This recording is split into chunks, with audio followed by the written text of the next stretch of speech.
दोस्तों, आज हम ईरान में मौजूद हैं। आज हम हजरत उमर बिन खताब को शहीद करने वाले अबू लुलु की ना सिर्फ कब्र देखेंगे बल्कि वहां पर पेश आने वाले मोजज़े का भी जिक्र करेंगे।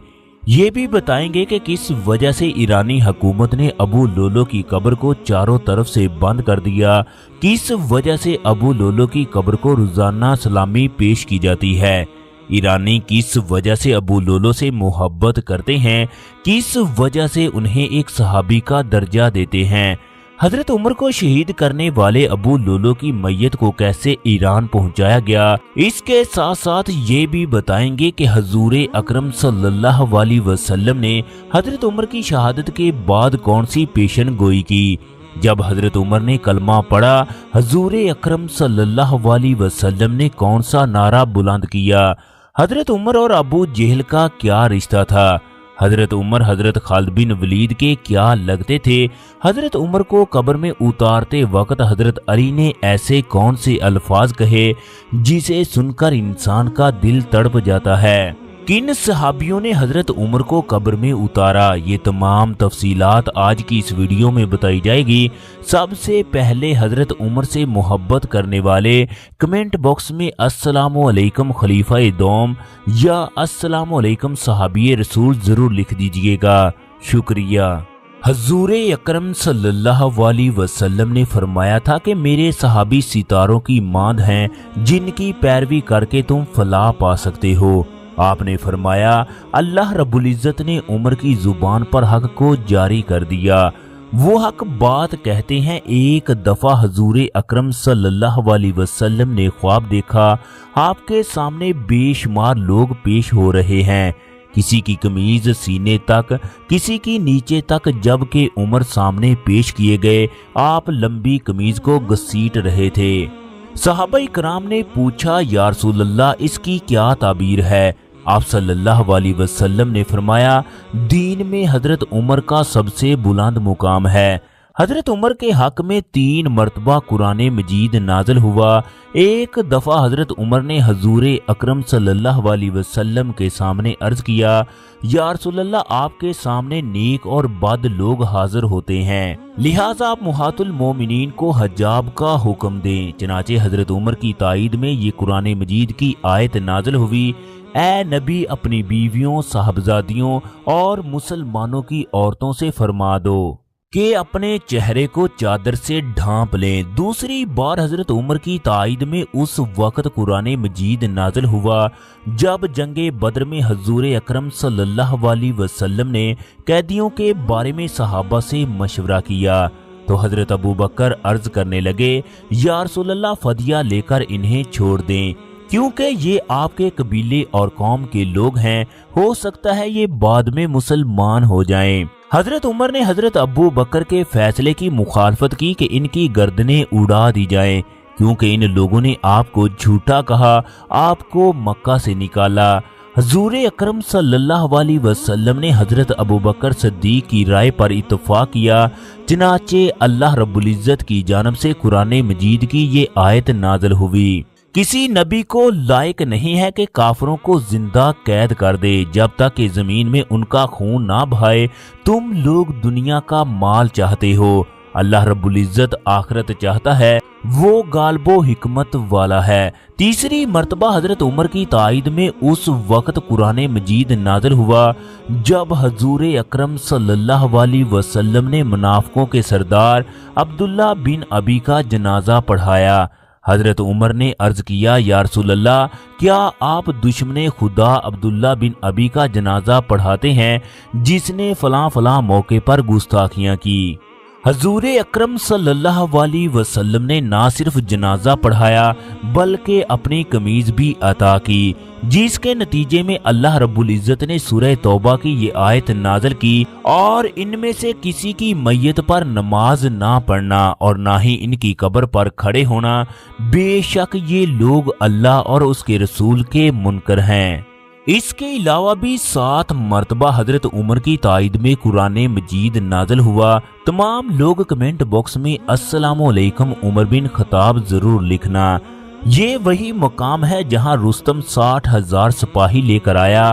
اس وقت مسلمانوں کے سپہ سالار سعد بن ابی وقاص تھے۔ وہ مقام ہے جس کی دھرتی پر ایسے ایسے صحابیوں نے قدم رکھا۔ اس جنگ میں ابو لولو جس کا نام فروز نہاوندی تھا، اس کو قید کر لیا گیا۔ اس وقت کے ایک لشکر کے کمانڈر مغیرہ بن شعبہ تھے، لہٰذا انہوں نے ابو لولو کو غلام بنا لیا۔ حضرت عمر نے کسی کو اس بات کی اجازت نہ دی، نابالغ قیدیوں کے علاوہ کوئی مدینے میں رہے، یعنی اجنبی لوگوں کو مدینے میں رہنے کی اجازت نہ تھی۔ کافی عرصہ تک اس حکم پر عمل ہوتا رہا۔ مغیرہ بن شعبہ جو ان دنوں کوفے کا حاکم تھا، اس نے حضرت عمر کو خط لکھ بھیجا۔ ان کے پاس ایک بہترین غلام ہے جو بے شمار کام جانتا ہے۔ حضرت عمر نے انکار کر دیا۔ پھر حضرت ابن عباس نے سفارش کی جس کو حضرت عمر نے مان لیا۔ چنانچہ ابو لولو فروز مدینے میں آ گیا۔ اس کا تعلق مجوسی مذہب سے تھا۔ ایک دن حضرت عمر بازار سے گزر رہے تھے تو ابو فروز آپ سے کہنے لگا، امیر المومنین مجھے مغیرہ بن شعبہ سے بچائیں، وہ مجھ سے زیادہ خراج لیتا ہے۔ حضرت عمر نے اس سے پوچھا تم کتنا خراج دیتے ہو؟ غلام نے جواب دیا 2 درہم روزانہ۔ حضرت عمر نے اس سے پوچھا تم کیا کام کرتے ہو؟ غلام نے کہا بڑھئی ترخان اور برتن بناتا ہوں۔ حضرت عمر نے فرمایا تمہارے پیشوں کو دیکھتے ہوئے خراج زیادہ معلوم نہیں ہوتا۔ حضرت عمر نے ابو لولو سے پوچھا میں نے سنا ہے تم ایسی چکی بنا سکتے ہو جو ہوا سے بھی چل جاتی ہے۔ ابو لولو کہنے لگا جی میں ایسی چکی بنا سکتا ہوں۔ حضرت عمر نے کہا پھر میرے لیے بھی ایسی ہی چکی بنا دو۔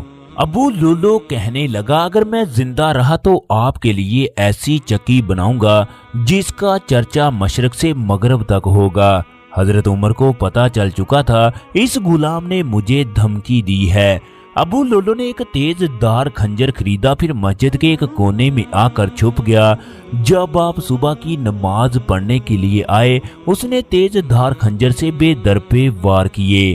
ایک ایسا وار کیا جس سے آپ کی آنتیں باہر نکل آئیں۔ ابو لولو جان بچانے کے لیے بھاگا، اس نے 12 آدمیوں کو زخمی بھی کر دیا۔ آخرکار ایک شخص نے چادر ڈال کر نیچے گرا دیا، پھر غلام نے خود کو بھی ہمیشہ کے لیے ختم کر لیا۔ اتنے میں حضرت ابن عباس بھی پہنچے۔ حضرت عمر نے ان کو دیکھتے ہوئے فرمایا کہ میں نے تمہیں کہا تھا کہ اجنبیوں کو مدینے میں نہ آنے دو، مگر تم نے میری بات نہ سنی۔ آپ 3 دن تک زخمی حالت میں رہے، آپ جو بھی کھاتے پیٹ کے ذریعے باہر نکل جاتا۔ یوں حضرت عمر نے شہادت کا جام حاصل کیا۔ آپ کو حضور اکرم صلی اللہ علیہ وسلم کے پہلو میں دفن کیا گیا۔ حضرت صہیب رومی نے آپ کا جنازہ پڑھایا۔ حضرت عثمان غنی، حضرت علی، حضرت عبداللہ بن زبیر، حضرت عبد الرحمن بن عوف اور حضرت عبداللہ بن عمر نے آپ کو قبر میں اتارا۔ حضرت علی کی آنکھیں آنسوؤں سے بھر گئی۔ آپ نے چارپائی کو پکڑا اور فرمایا میں چاہتا ہوں کہ آپ کے عمل لے کر اللہ کے حضور پیش ہوں۔ خدا کی قسم میں یہی سمجھ کہ اللہ رب العزت آپ کو اپنے دونوں ساتھیوں کے ساتھ مدفون کرے گا۔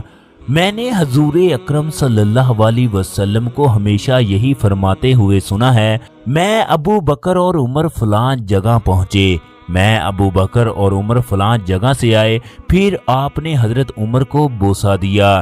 دوستو ہم ابو لولو کے مزار پر پہنچ چکے ہیں۔ ہمیں یہاں پہنچ کر پتا چلا یہ مزار 14 سال سے بند ہے، کسی کو اس کے اندر جانے کی اجازت نہیں ہے۔ اس جگہ ابو لولو کا جسم نہیں بلکہ ان لوگوں نے ویسے ہی عمر پر سب و شتم کرنے کے لیے یہ مزار بنایا ہے۔ اس علاقے کو نہاوندی کہتے ہیں۔ ابو فروز لولو نہاوندی کا اس علاقے سے تعلق تھا۔ شیعہ ابو لولو کو بابا شجاع الدین یعنی دین کا بہادر سپوت کہتے ہیں۔